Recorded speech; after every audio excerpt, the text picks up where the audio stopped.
Welcome to the Englishstorywell channel, your ultimate destination for captivating stories that enhance your English learning journey. Here, we believe that stories are not just a form of entertainment, but a powerful tool to improve your language skills. Let's go to started. Learning English can be fun, especially when it's connected to something you love.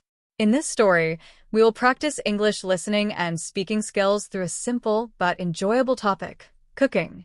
Cooking is something we do every day, and it involves many common words and phrases that are useful for learning English. This story will take you on a journey through my kitchen, and I'll explain how I prepare a meal from start to finish.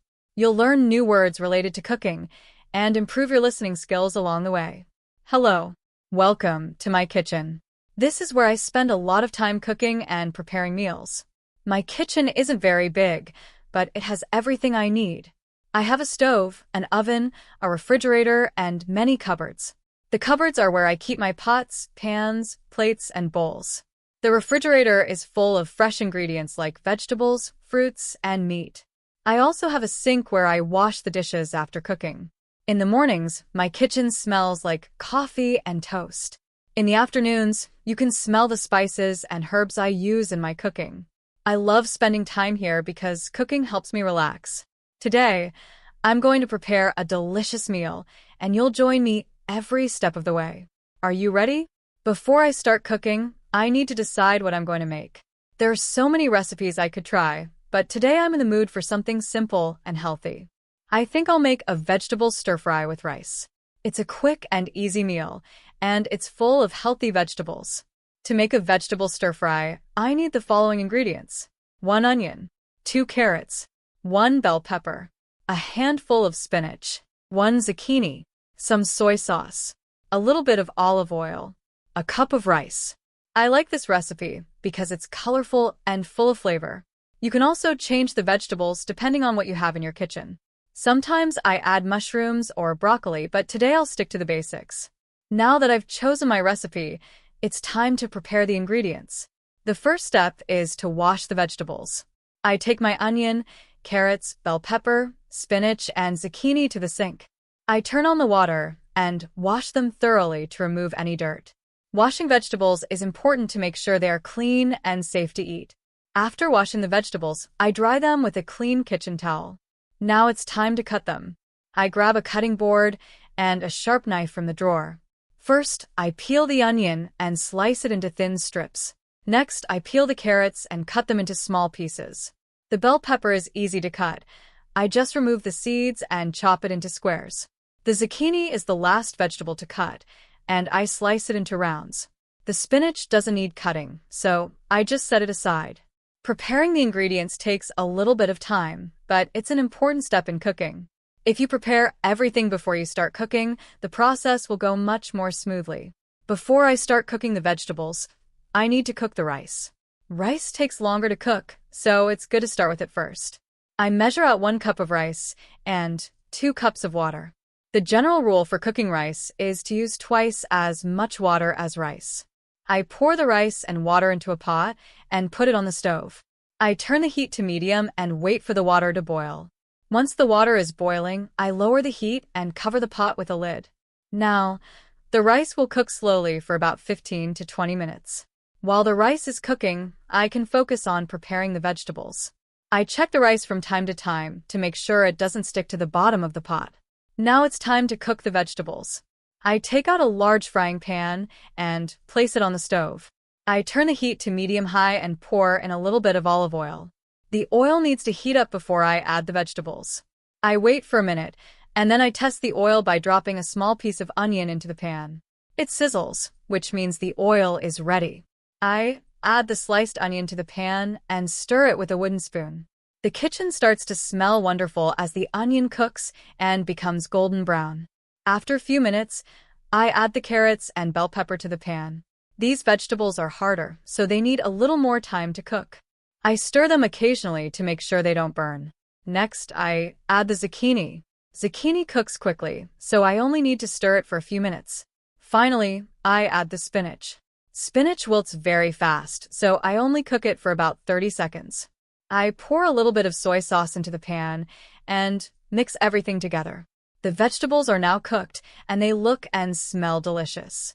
I check the rice to see if it's done. I lift the lid and use a fork to fluff the rice. The rice is soft and perfectly cooked, so I turn off the heat and remove the pot from the stove.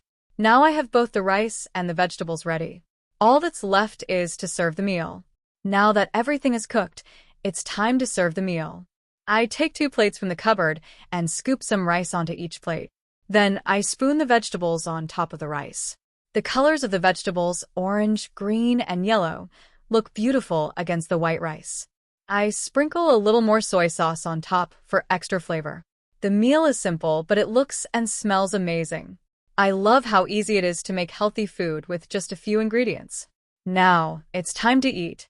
I sit down at the kitchen table with my plate of vegetable stir-fry and rice. I take a bite, and it tastes just as good as it smells. The vegetables are perfectly cooked, and the rice is soft and fluffy.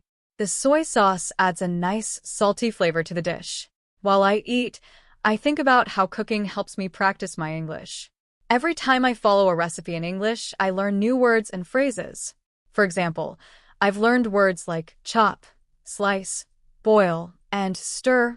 Cooking is a great way to practice listening and following instructions because recipes are like simple conversations. After I finish my meal, it's time to clean up. Cleaning is an important part of cooking because it keeps the kitchen organized and ready for the next meal. I start by washing the dishes. I fill the sink with warm, soapy water and scrub the plates, pots, and pans. Then, I rinse everything with clean water and dry them with a towel. Next, I wipe down the kitchen counters and put away the leftover ingredients. I like to keep my kitchen tidy so that it's easy to cook the next time. Cleaning up doesn't take long, and it gives me a sense of satisfaction after preparing a meal.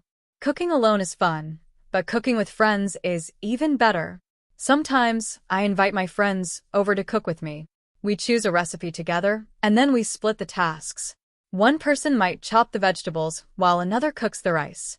It's a great way to practice teamwork and share the joy of cooking. When I cook with friends, we talk a lot in English.